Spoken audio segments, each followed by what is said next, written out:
everyone. Welcome to part 2 of the Forget-Me-Not basket. Today we are going to weave the basket. We are going to find the centers of our number 2 flat, and we are going to use those as our spokes. There are 3 cut at 27 inches. We are also going to use the D handle as another spoke, but we do not soak it. These handles are typically glued. If you soak them, they will come apart.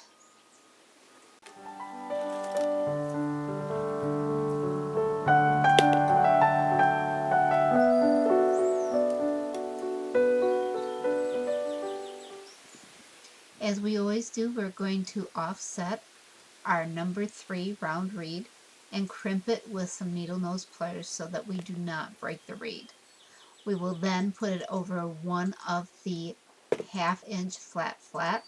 We do not ever want to start that on the handle itself, and we will start to weave around using the handle as yet another spoke.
We're going to weave 3 complete rounds of the number 3 reed, trying to keep it as circular of a shape as we weave as possible. Once we've completed that 3rd round, begin adding your 3/8 cut at 27 inches on top to fill in the gaps in between the 1/2 inch.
As you add more reed, expect that your weaving is going to get tighter and tighter. You're just going to have to work as best you can and make sure that all your reed is very, very well soaked. So try to keep that circular motion, that circular shape, and when you're finished, you're just going to crimp it, cut it, and tuck it underneath the weaving you've just done. Now, I did not capture this. For the 1/4 flat or 1/4 flat oval, we want to make sure that's very, very damp, very, very well soaked. What I did is I just laid that on top of an inside spoke and started weaving with the flat side up. Now, one of the things that I wish I had taken a picture of, and you will see it on the finished basket. I'm going to insert a picture fairly soon here. In order to keep that continuous weave, we have to cut down the center of one of those 1/2 inch flat flats. That allows us to have an odd number of spokes and allows us to continue to weave. If we kept with the spokes we have and we didn't split that, you would end up to a point where we would be back on the same pattern that we were weaving. And we don't want that. In order to have the continuous weave, we have to have an odd number of spokes. So just cut down one of those 1/2 inch in two on one side only, and that'll give you the odd number of spokes to allow you to do the continuous weave.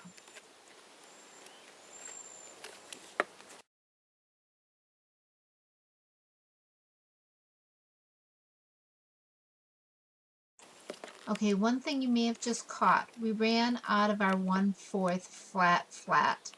So in order to insert a new piece, we treat it just like it was a weaver going up the side. We go behind 4 and hide it on a piece that's going to be on the inside. So you're never going to see it from the outside. So just treat it just like you would if you were weaving up the side of the basket, going over 4 and hiding it. Now you may need some clothespins in order to keep it in place until you get all the way around your basket. Feel free to use them as much as you can. Again, remember, clothespins are like fingers. They're extra fingers. So here you see I'm soaked the basket and I'm basically patting it down to make it as flat as possible. We're going to go around until we come up to the handle where it's going up. And once we get to that point, we're going to start upsetting the basket spokes, and we're going to start just weaving up the side. I wove about 2 inches up the side, and then I'll show you here on the finished basket the pattern that I did.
Now here, after firmly upsetting the basket and making sure all of our spokes are very, very damp, we are going to just gently follow the handle all the way up. Now you can weave whatever pattern you want. My pattern, I did 2 inches of the 1/4 flat flat. I followed that with 3/8 flat flat, and then 1/4 inch cane, followed by 3/8, followed by a 4th cane, 3/8, and then my 3 weaving of twine. Now in order to do the stop start weaving, at this point that spoke that we split in 2, we now treat as again a 1/2 inch one piece. So you're just going to treat that as a one piece, and we're going to start weaving over to do the start stop.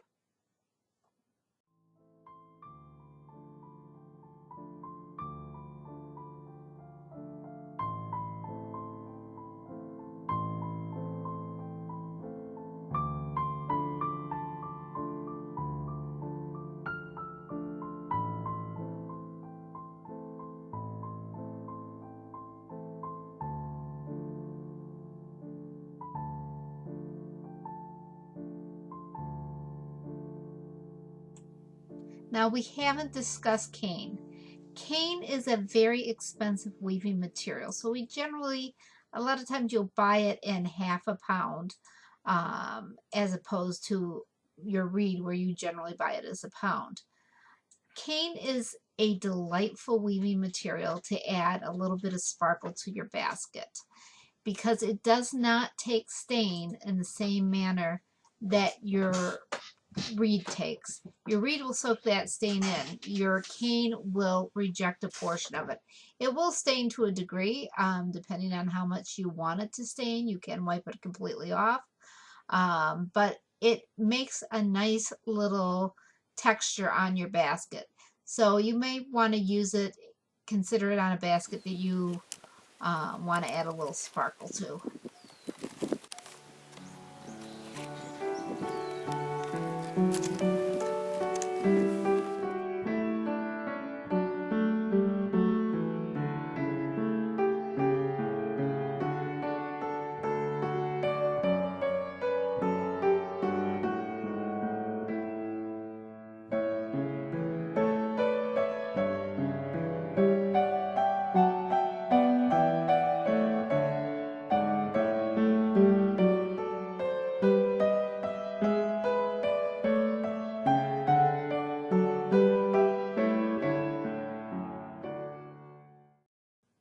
So now that we're at the point where we're getting ready to cut and tuck, we are going to soak the spokes of the basket, being very careful, again, not to soak the handle.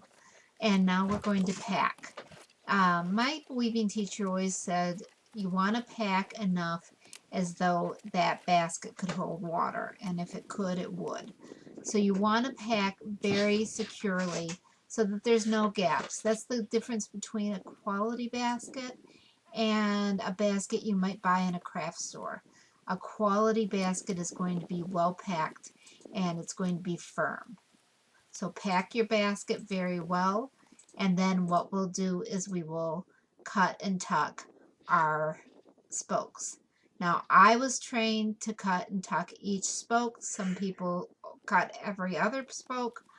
I'm going to show you the way I was trained, and that is each spoke gets cut and tucked.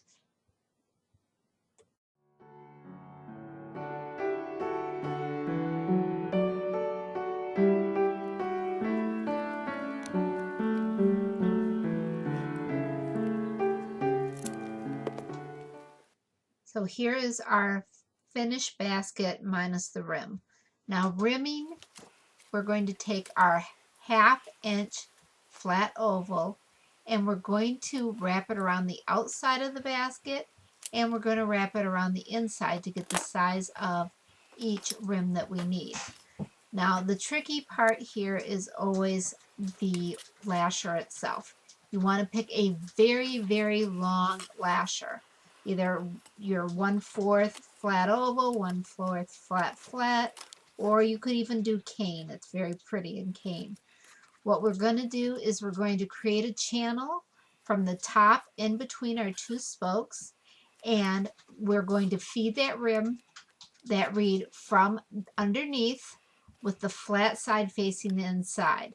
Then we're going to go through those three uh, layers of number 3 round reed, and we're going to go and push it in on the inside so that the lasher is on the inside.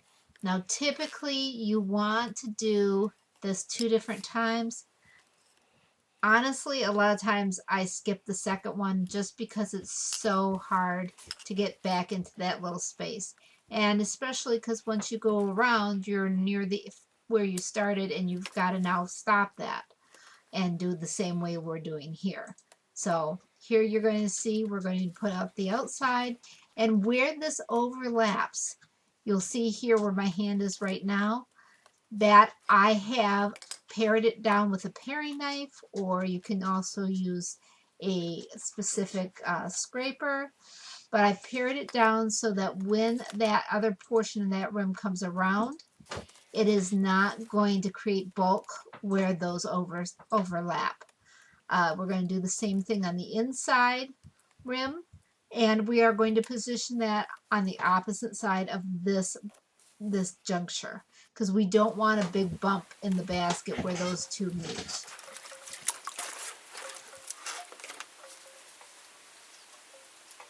Now here what I'm showing you is rim filler.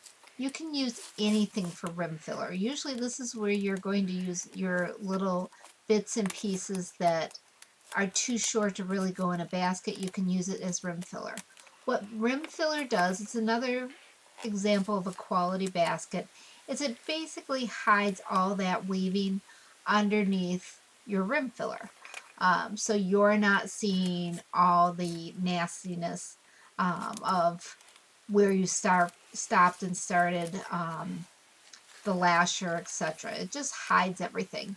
Now you don't have to use round reed. You could use seagrass, you could use raffia, you could use whatever you like as a rim filler, but this is just a good place to use all those bits and bobs that you really are too small to put in a basket. You can put them in the rim, and it'll be a cosmetic fix just so that you're not seeing all of the starts and stops of your lasher.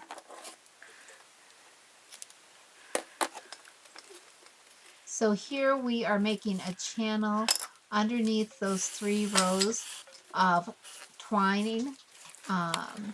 And what we're going to do is we're just basically going to pull it through. We're going to make this sure this is really secure. So when we get towards the end, we're going to pull it. You can even use your packing tool to make sure that you've got that really tight. Your rim is what's going to give your basket structural integrity. So you want to always make sure that your rim is very tight. So you see right here, I'm actually tightening it down, making sure it's tight, readjusting the rim filler so that it's fitting in between the 2 rims, and we're just going to go all the way around. If you've got a big enough lasher, if you want, you can go across and make X's. I just did it once across.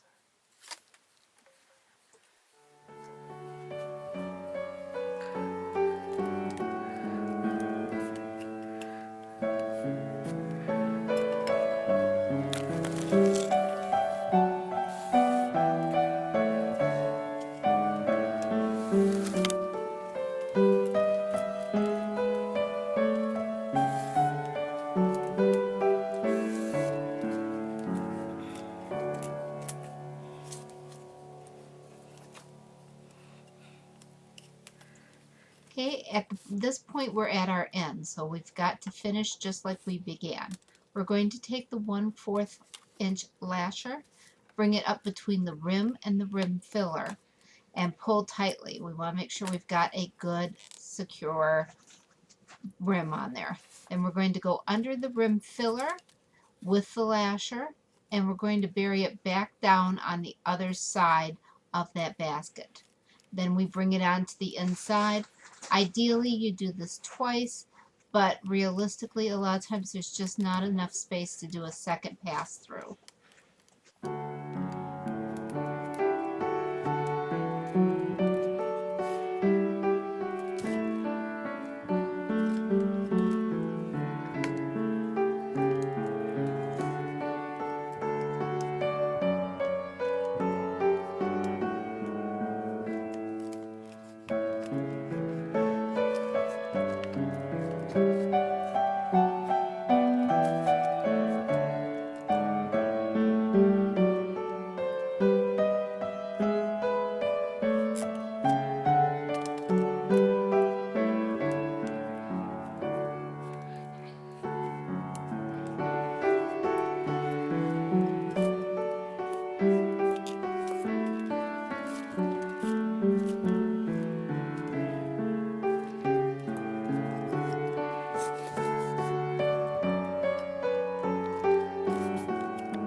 that, our weaving portion is done. So at this point, you can readjust the basket if it's not setting right just by moving it because the reed is still damp and pliable. So readjust it as you need. The next step we've got to do is we've got to burn off all those little hairs that are all over from the reed. So we soak the basket in water. You can also use a spray bottle. Just avoid the handle where the connection is. So what we're going to do is we're going to take a flame and we're just going to go over the basket anywhere we see those little hairs and burn them off. As long as the basket is securely wet, you don't have to worry about setting fire to your basket. Once we get all the little hairs off, you may see some smudges on your basket. To remedy that, just take some water in your finger and wipe any place you see those little smudges. They will come off. After that, we just let it dry and we can go ahead and stain it. We do use stain, not polyurethane. Polyurethane will make your basket brittle and break.